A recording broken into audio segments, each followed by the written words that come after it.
From being an Asian tiger, we became a kleptocrat. দক্ষিণ এশিয়ায় দীর্ঘ সময় ধরে ক্ষমতায় থাকার রেকর্ডটি ডক্টর মাহাথির মোহাম্মদের। To supplement arms for our own troops. পাহাড় বনভূমিতে পরিপূর্ণ মালয়েশিয়াকে ইউরোপের আদলে পরিণত করা সাবেক প্রধানমন্ত্রী ডক্টর মাহাথির মোহাম্মদ 10 জুলাই 100 বছরে পা রাখলেন। মালয়েশিয়ার স্বরাষ্ট্রমন্ত্রী হামজা জয়নুদ্দিন সামাজিক যোগাযোগ মাধ্যমে দিয়ে এক পোস্টে বলেন, দেশ জাতি ধর্মের জন্য অবদান রাখায় আপনাকে ধন্যবাদ এবং আজ আমরা সকলেই কেবল ডক্টর মাহাথির মোহাম্মদকে স্মরণ করি না, বরং এটি আমাদের সকলকে মালয়েশিয়া জাতির ভাবমূর্তি গড়ে তোলার জন্য ইতিহাসের প্রতিফলন ঘটাতে শেখায়। দশকের পর দশক ধরে রাজনৈতিক প্রভাব বিস্তার করে জীবনের এক শতাব্দীতে পৌঁছেছেন মাহাথির মোহাম্মদ।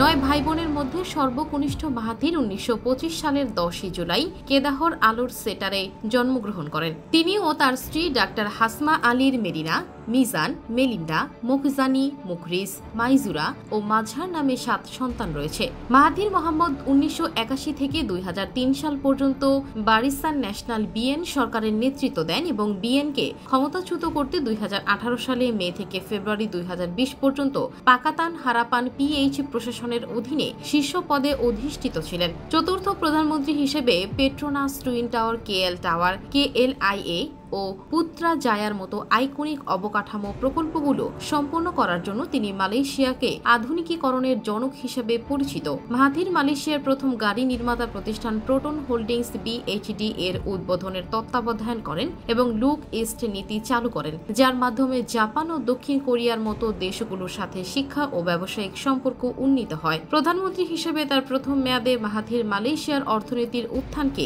এশিয়ান টাইগার হিসেবে নেতৃত্ব দেন। অর্থনীতিকে চালিকা শক্তি হিসেবে শিল্পায়নের দিকে ঠেলে দেন। তিনি অর্থনৈতিক খাতের ব্যাপক বেসরকারীকরণকে উৎসাহিত করেন, যার মধ্যে তেনাগা ন্যাশনাল বিএইচডি এবং টেলিকম মালয়েশিয়া বিএইচডির মতো অনেক সরকারি মালিকানাধীন কোম্পানি অন্তর্ভুক্ত ছিল। তিনি তার সাবেক ডেপুটি প্রধানমন্ত্রী আনোয়ার ইব্রাহিম, সেই সাথে ঐক্য সরকারের একটি গুরুত্বপূর্ণ উপাদান পিএইচ এবং উমনোর প্রকাশ্য সমালোচনা করেছেন।